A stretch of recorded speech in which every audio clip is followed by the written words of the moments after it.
most common congenital heart defect that we see in children is an increase in the pulmonary flow, okay? And this is where we actually have, there's a problem as we, you know, oh gosh, I have all my little lecture things, I should think about this, so, but anyway. This is where the pressure is normally, we know it's a little higher on the left side. So when there's a problem or a congenital problem or something going on with the child where it's forcing the pressure to be higher on the opposite side, then we're going to see some issues that are going to occur. Is everybody with me there? And so the main thing with some of these increased pulmonary flow is we're going to see more blood volume going into that particular area. So therefore, it's going to put the children at greater risk of having what? Some congestive heart failure, some pulmonary hypertension, some of the other problems that we're very concerned about. And we need to intervene quickly in order to prevent, you know, irreversible damage from occurring. You know, or these children having to be on some type of cardiac medicine or being, you know, monitored in some way the rest of their lives. Because a lot of these, and they are anyway, but most of these congenital heart defects are corrected many times shortly after birth or within the first few months of birth, okay? Was that right? All right, so I just wanted to tell you there is an excellent chapter in your PEDS book, the cardiovascular chapter, which is chapter 1, and it does have a little review, and it talks about the review of the fetal, you know, circulatory system, which Dr. BT just talked about, and then it goes on to talk a little bit more about the cardiovascular system, and then it goes on to talk about in great detail about the congenital heart defects, which is a kind of a supplement of what is also in your OB text, but you have the two resources that you can actually use that can be together, okay? We know that there are multiple congenital heart defects out there that we've documented over around 35.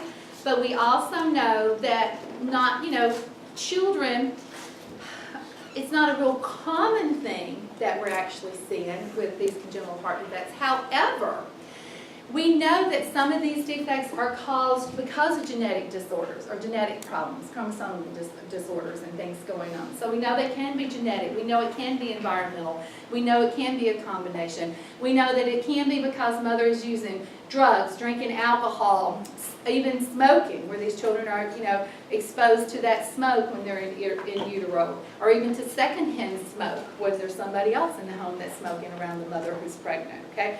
We know that mom's maternal age might sometimes play in some of these particular issues. You know, we know that there's multiple reasons that can cause some of these congenital heart defects or put the children at risk for them, including moms that get exposed to rubella while they're pregnant, as well as some of the Coxsackie viruses that we have out in our environment.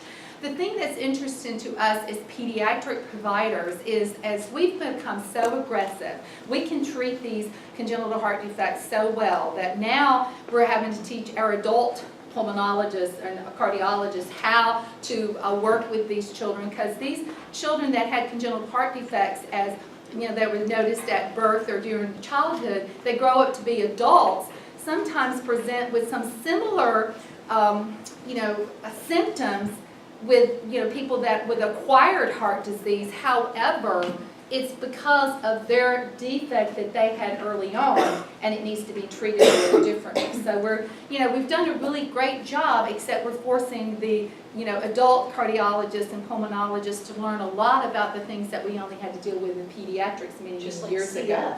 And just like cystic fibrosis, I think about some of those are the most common ones that that I've personally heard the adult pulmonologists and cardiologists complain about. So the cardiologists were kind of caught off guard though, because they really didn't think that that heart problems could stem back to what those congenital defects were. Does that make sense to you? So it really kind of threw them for a loop.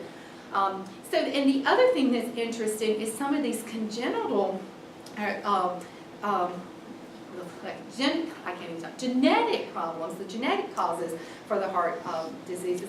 These are things that are passed on, as we know, to families, to families, to families.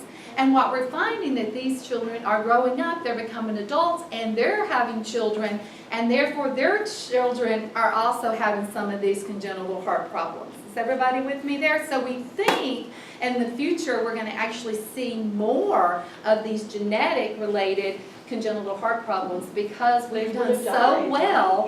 Yeah, we've done so well in managing them and giving them a great quality of life that they are really just able to go on and do everything they want to do, as well as get married and have children. So that's another thing that's wonderful, is when you think about pediatric, nursing. Okay. We've already talked about that it's the heart murmur is one of the first indications.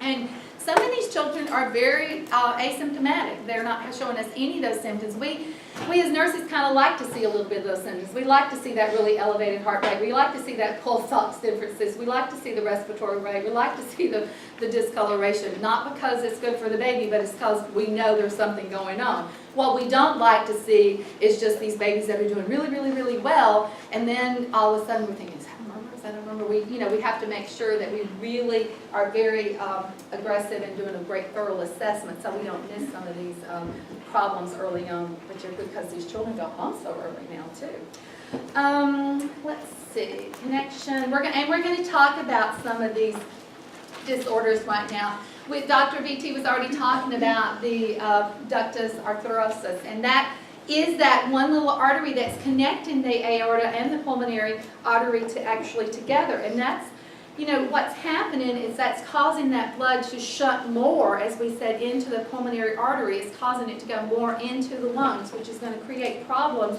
for these children, as we well know. So the thing about the ductus arteriosus is it actually does close usually within, we think that it usually starts closing, it stays open for a while. The reason it stays open for a while is good for us because there's some congenital heart defects that we want to keep it open, so till we can get in and do some surgical interventions with children, and we may give medicines to do that. Is everybody with me there, okay? But the other reason that it stays open, it just takes a while, for it to actually close totally.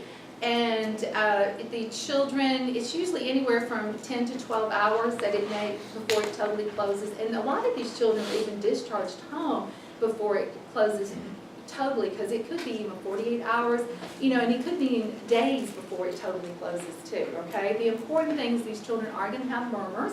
We are going to hear these murmurs. They actually do have a little thrill that may be going on, and they've got also, they may be showing some problems of some respiratory distress. Those are the ones we're really concerned about, as well as their blood pressure, they may be low. And so we say it's low, but if it continues, what's going to happen? They're going to have some pulmonary hypertension that's going to occur and can cause some irreversible damage, right? Okay. What's interesting with the PDA is that because it does spontaneously close on its own, usually without any type of surgical intervention, many times these babies that are preterm that are born, because they came out of the oven before they were totally done, theirs is open and it's really not ready to close, and they're so fragile that we can't take them to do open heart surgery or even to do cardiovascular, do a heart cath at this point in time.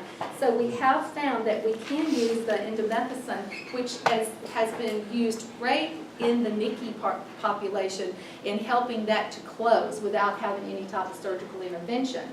The one thing that we found as nurses is that we found that when we can use this in the NICU population, we have found that we've started using it more and more in the children that are term babies that have this problem, that we think, well, let's go ahead and see, and we have found that it has been effective with some of their term babies also. So these children oftentimes do not need any kind of surgical intervention.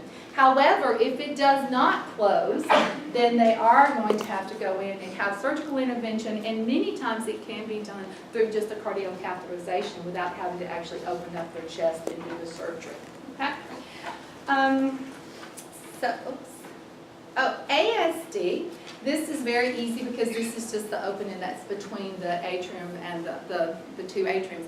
I want to tell you, a lot of these openings, that occur in their hearts it really depends on the size. If they're really tiny openings, we're just going to watch them very closely, because again, a lot of these defects will spontaneously resolve on their own without any type of intervention.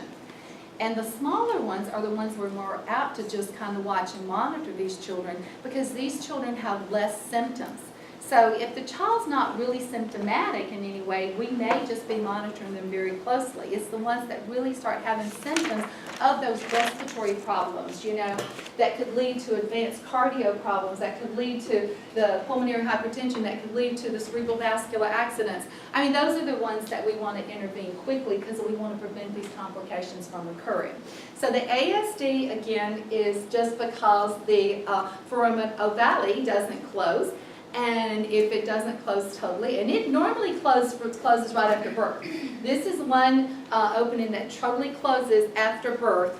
And so these children, we really do monitor closely, because even if we're listening for those murmurs, any murmur for a child that's, within a few hours of birth, so we're very concerned about. And we don't know sometimes PDA, or if we don't know if it's a ASD, we don't really know what's going on. So we have to do further diagnostic tests in order to determine. Yes, Jamie, I'm sorry. I had a question.